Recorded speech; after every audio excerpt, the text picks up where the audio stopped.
Genki Monday, this is Q. He finally put on a mask, but there seems to be something wrong.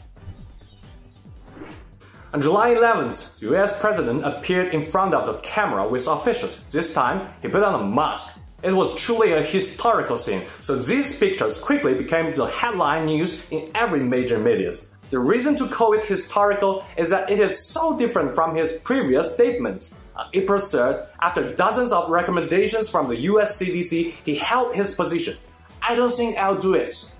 At the press conference on May 11th, the only one who did not wear a mask became the real thought in the entire bloc.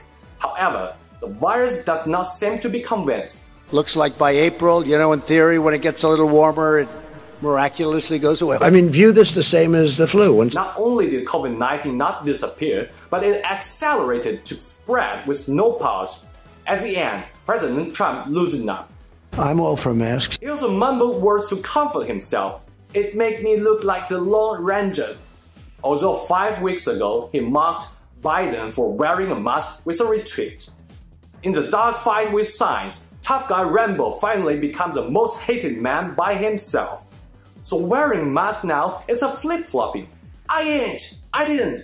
The death step, the little note sneaked out, vividly portrays the inner world of the White House politician.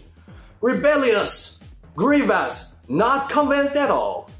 But the story is not finished yet.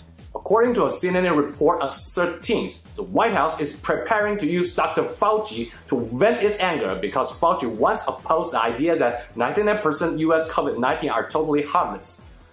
So now we should call him the Lone Ranger, and experts are the scapegoater?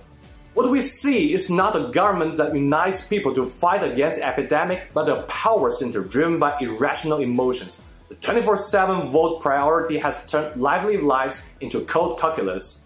Well, at least wearing a mask is always a good start. It conveys the determination to fight against the epidemic. After all, life is innocent and priceless. It has nothing to do with economic statistics or political struggle. May the United States come out of the shadow of the epidemic as soon as possible. This is Q. We'll be back soon.